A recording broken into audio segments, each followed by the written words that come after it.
Satu artikel dari Malaysia Kini, Agong seru rakyat contohi akhlak Rasulullah, cakap benar jauhi fitnah.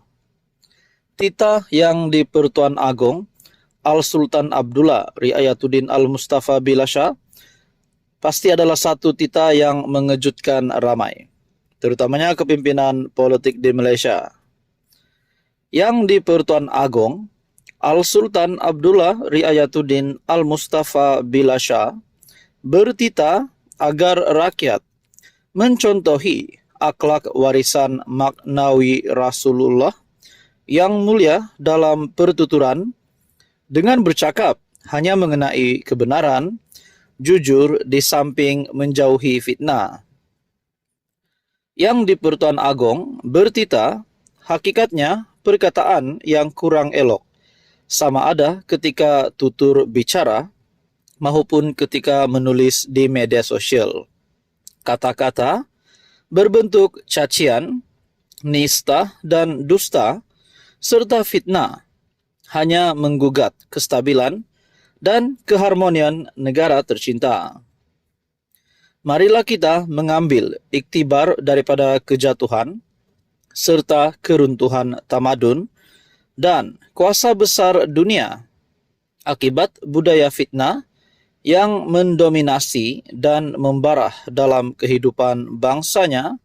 Titah Seri Paduka sempena sambutan Maulidur Rasul peringkat kebangsaan 1445 Hijrah 2023 Masihi di Pusat Konvensyen Antarabangsa Putrajaya.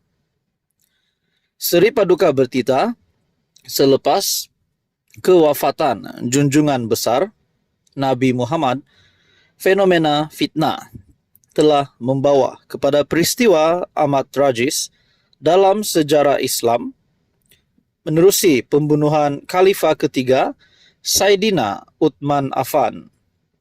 Demikian hebat hakikat fitnah dan tipu daya yang bukan sahaja telah menumpahkan darah seorang pemimpin Islam yang agung, malahan telah turut menghancurkan keharmonian dan kestabilan sebuah negara.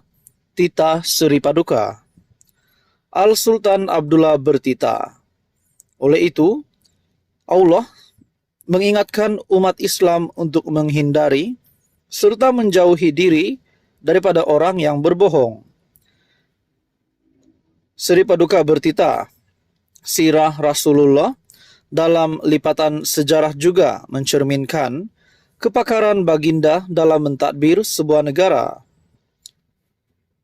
Seri Paduka bertitah, masyarakat dunia memperlihatkan dengan contoh akhlak terpuji Rasulullah sebagai penanda aras nilai insani. Sempena sambutan Maulidur Rasul itu, Al-Sultan Abdullah turut menyeru agar rakyat terus berpegang kepada tuntutan Allah dan ajaran Rasulullah.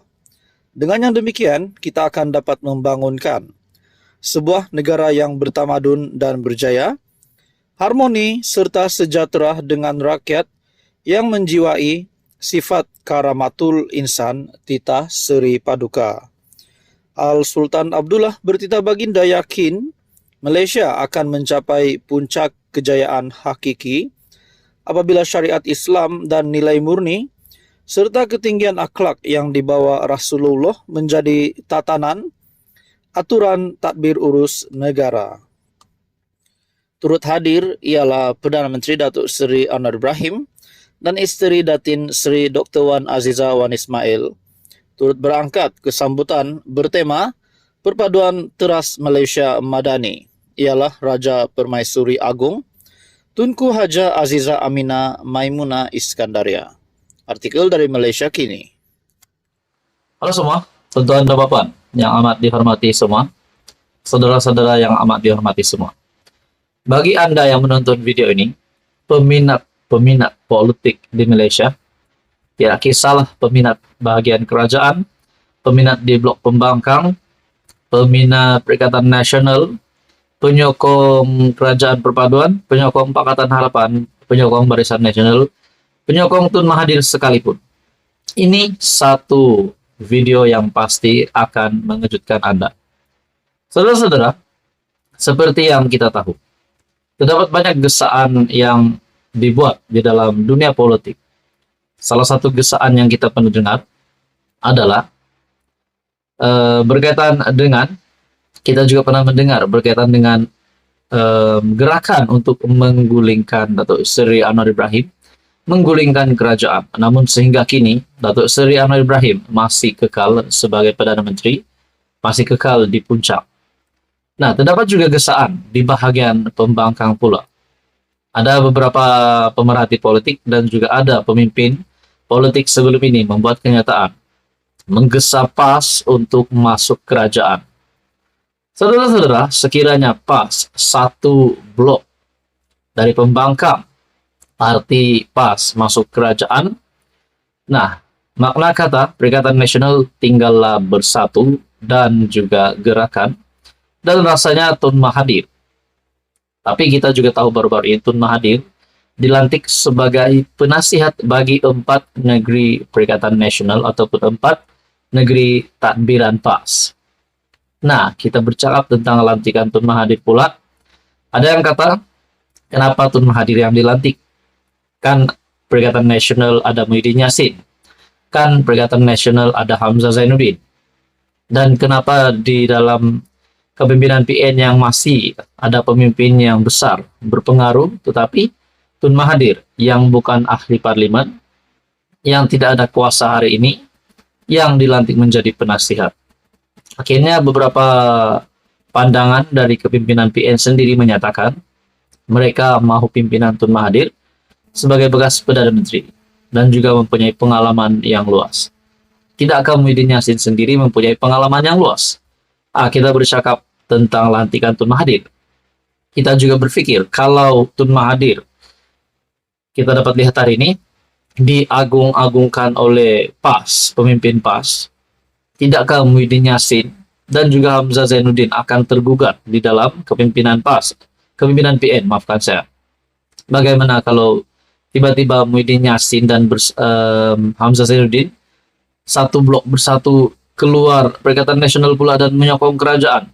Nah, itu pun tidak mustahil juga. Nah, saudara-saudara, gesaan demi gesaan. Ada yang kata PAS patut masuk kerajaan.